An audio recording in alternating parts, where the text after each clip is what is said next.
जब हम फंक्शन के बारे में पढ़ते हैं तो वहाँ हमें फंक्शन से रिलेटेड दो टर्म देखने को मिलता है, पैरामीटर और आर्ग्यूमेंट। ये दोनों को समझने से पहले हम ये समझते हैं कि फंक्शन क्या होता है। अगर तुम्हें फंक्शन के बारे में पता है तो तुम स्किप कर सकते हो। तो देखो, फंक्शन को तुम एक मशीन की तरह समझ सकते हो, जहाँ पे हम यूजर से कुछ इनपुट लेते हैं और उस इनपुट के साथ कुछ प्रोसेस करते हैं और जो रिजल्ट होता है उसे हम आउटपुट करते हैं।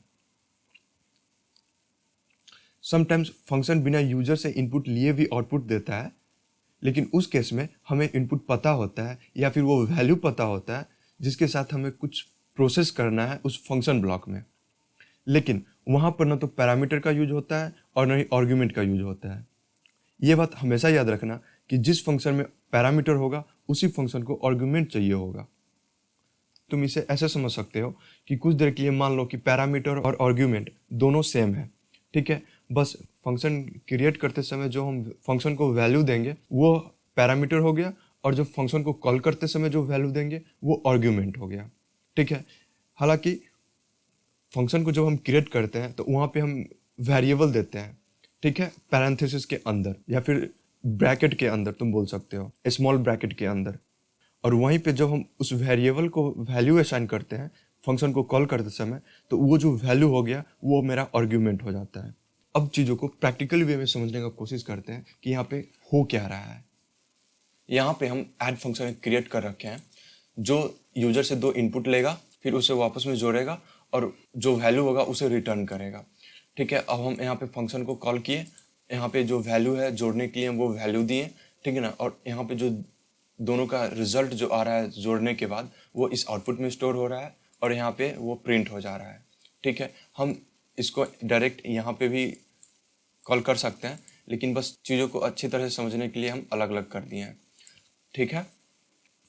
अब देखो यहाँ पे हम जब फंक्शन क्रिएट किए हैं तो यहाँ पे हम वेरिएबल बना दिए ए और बी, ठीक है ना।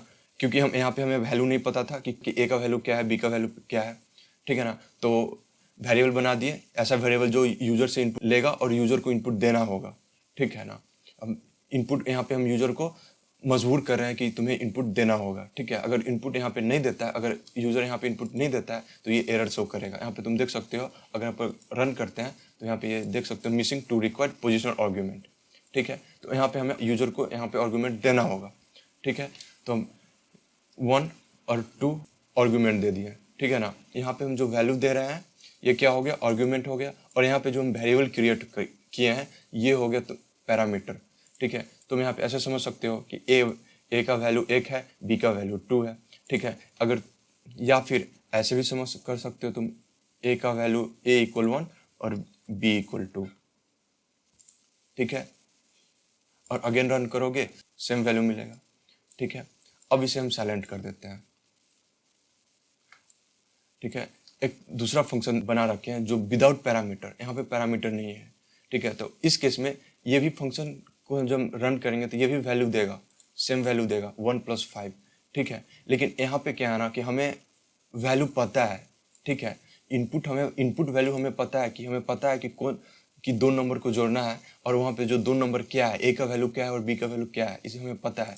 अगर हम यहाँ पे अगर कुछ वैल्यू को देते हैं ए इक्वल करके 4, तो ये देख सकते हो अगर अब इसे रन करेंगे तो ये एरर थ्रो करेगा, ठीक है ना। तो यहाँ पे तुम ये भी समझ सकते हो कि जो वैल्यू को पैरामीटर दिया गया है वही वैल्यू आर्ग्यूमेंट भी लेगा, और जो वैल्यू पैरामीटर नहीं लिया है उसे आर्ग्यूमेंट नहीं चाहिए। अगर तुम्हें कोई क्वेश्चन है तो तुम कमेंट में डाल सकते हो या फिर इंस्टाग्राम पे टेक्स्ट कर सकते हो। आज के लिए इतना ही।